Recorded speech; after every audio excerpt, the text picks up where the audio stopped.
Welcome to Vital Moments. My name is Ron. I am the host today. This is something new for me, hosting with Amy, one of our teaching team members, which is pretty exciting. And normally David does this, Amy, but today he's given us the cold shoulder and said, I'm not doing this. The cold shoulder. I'm sure that's exactly how it went down. Yeah, he said, I'm really super busy. Can you do this for me? I'm like, fine, I'll do this. Anyway, this past weekend, we launched a brand new series called The Gift. Mm-hmm. And we're actually, it's a really short series, basically a two-parter leading up to our Christmas celebrations. And we're looking at two moments around the birth of Jesus. We're looking at Mary, and we're looking at Zechariah. So Mary's song and Zechariah's prophetic prayer. Mm-hmm. But you focus on Mary. So as you were preparing this talk, what was going through your mind as you were reflecting on Mary's heart as she is approached by the angel? She's going to, carry the Son of God. And as you were preparing it, what were your thinking? What was your thoughts? Yeah, truthfully, I had a really hard time connecting with it at first. Sometimes you like go to jump into a scripture and you're like jacked up and excited and pulling all these things. And I don't know, it took me a little bit to connect with her. And I think it's a little reflective of my own journey too. It's something that as I began pulling more and more out of just this humble acknowledgement that Mary has of the gift that's inside of her and what God is going to do. And it's not anything owed to who she is particularly or what she has done, but that God would just simply choose her. And as this continuation of over and over and over again in history, God coming to the rescue of his people and coming to desire to be with them and to bring life in and through them and through their nation. And then here, this is like the ultimate promise being fulfilled, not just for one moment in history, one particular person in history, one particular situation in history, but rather one that would bring change for eternity, for the rest of generations to come. And just her humble, meek acceptance of that and what that does inside of her in response to what God is doing. I really like the fact that the Bible doesn't hide the fact that when the angel comes to her the first time, she's afraid. Mm-hmm. Right? Or there's a sense of a need to say, fear not. Yeah.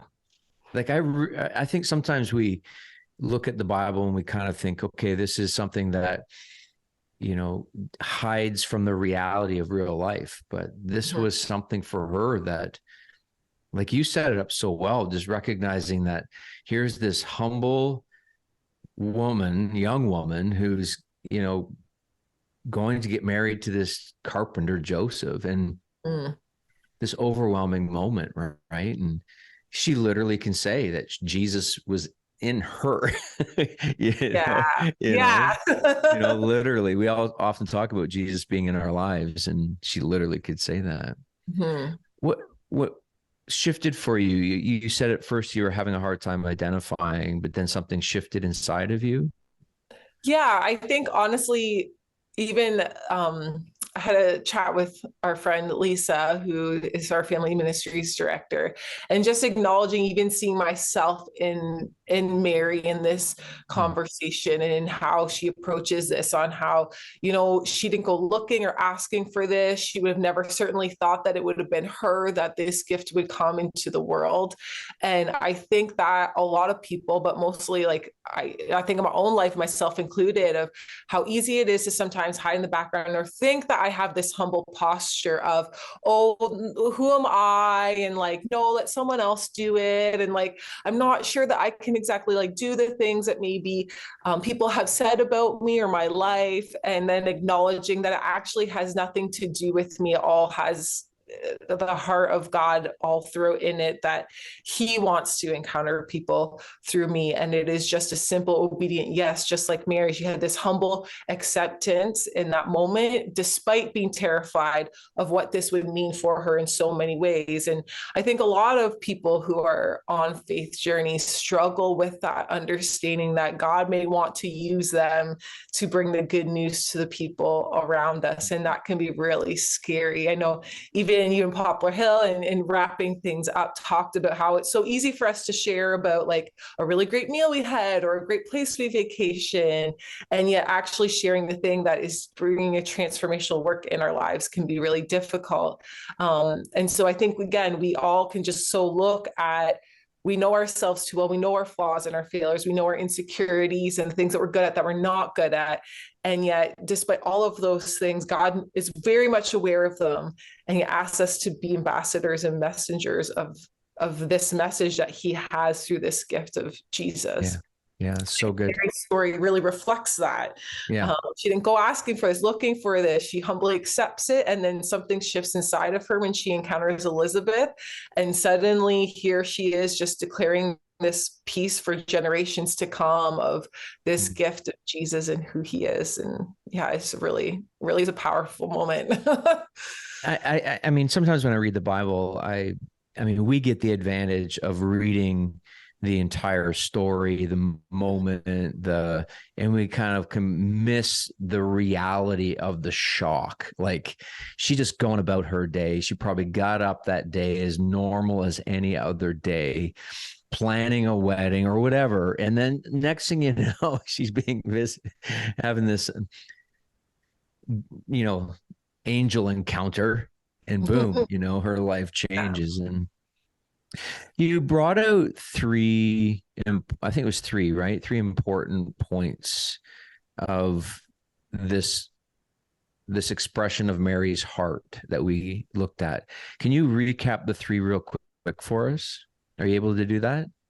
Yeah, I think so. So she has this moment where, everything shifts and changes in her, and in Elizabeth's greeting and acknowledging that she was the one carrying the Savior, the Messiah, the promised one that they'd all been waiting for. And then there is this moment where she recognizes that in her humility, God is being magnified, that there's this like magnifying glass that she's holding up to him and who he is. And, as ambassadors, as followers of Jesus, as disciples of him, our lives should also do that same thing, where we hold up this magnifying glass where it's not about us, but it is about him, and we get to point others towards him. And then she goes on talking, acknowledging her humble estate, and that generations to come would call her blessed because he has done great things for me. And his mercy is for those who fear him from generation to generation. And so God sees her. He sees her in the lowest state, just like he sees us in whatever state or position we are in, whatever family we come from. And yet in his mercy, he calls her blessed. In his mercy and love and care to us, he calls us blessed.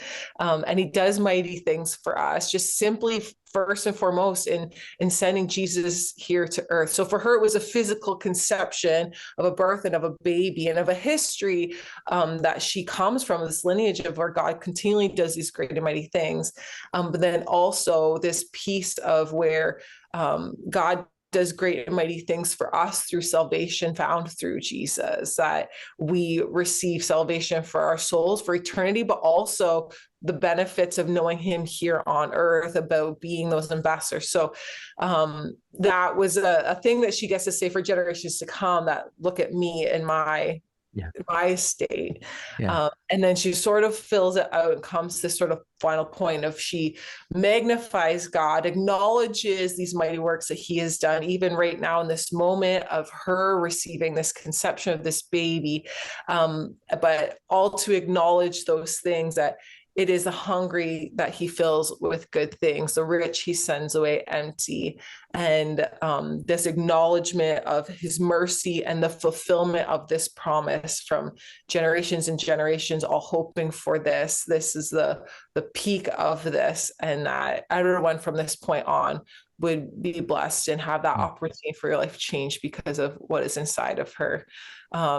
So it's just kind of this beautiful, almost like just story of this is where I am, this is who I am, this is what he's done, and pulling all these pieces of history together for this like incredible life-changing moment that is offered for us today still.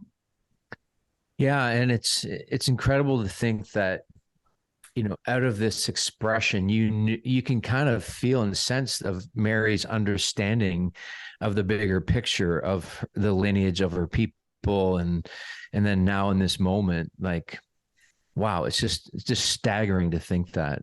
I was wondering about, like, this is Vital Moments is primarily, we did this for our connect groups, Mm-hmm. right? For people that maybe missed the Sunday morning, didn't get a chance to watch the longer version of this on YouTube.